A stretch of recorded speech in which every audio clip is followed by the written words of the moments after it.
Good day, ma'am. Please introduce yourself.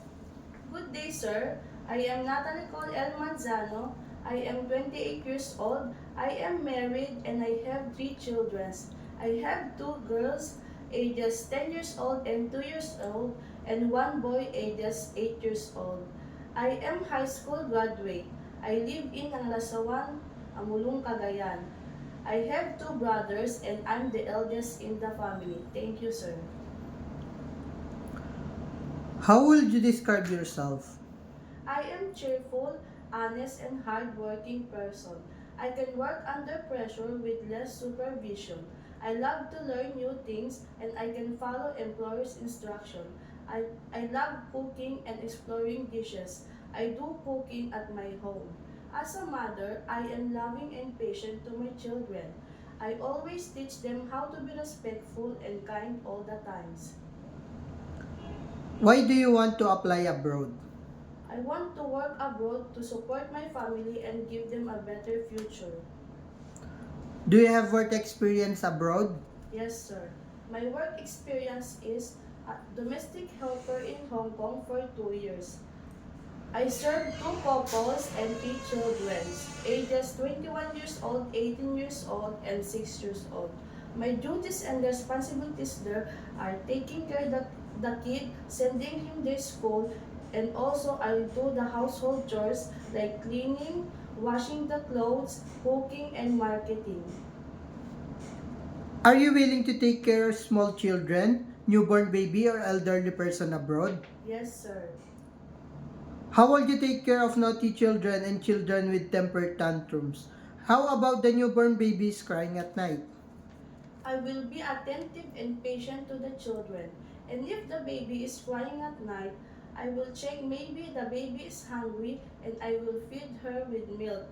And if the diapers of baby is dirty and full, I will change it with new one. And if the baby is sick, I will inform the employer immediately. What will you do if you become homesick? I will just focus on my work and I will always remind myself that I'm working for the future of my family. Are you scared of dog and cats? No, sir. Are you willing to take care of pets, even big dogs? Yes, sir. How do you describe your cooking skills? I know how to cook Filipino dishes like caldereta, chicken curry, and adobo.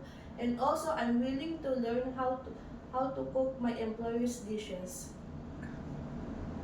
Do you have any food allergy? No, sir. Do you eat everything? Yes, sir. Can you sing for me a nursery song? Twinkle, twinkle, little star, how I wonder what you are. Up above the world so high, like a diamond in the sky. Twinkle, twinkle, little star, how I wonder what you are. Do you have the full consent of your family to go out abroad? Yes, sir. Do you promise not to use cell phone during working hours? Yes, sir. Do you promise to be honest and loyal to your employer? Yes, sir. Do you have the physical energy to keep up the children? Yes, sir. Do you drink alcohol? No, sir. How about smoking? No, sir. Do you have any body tattoo? No, sir. Are you willing to share room with the children or elderly person? Yes, sir. Are you willing to wake up every early in the morning and sleep late at night? Yes, sir. Are you willing to work during day off and employer will pay you overtime? Yes, sir. What is your final message to your future employer abroad?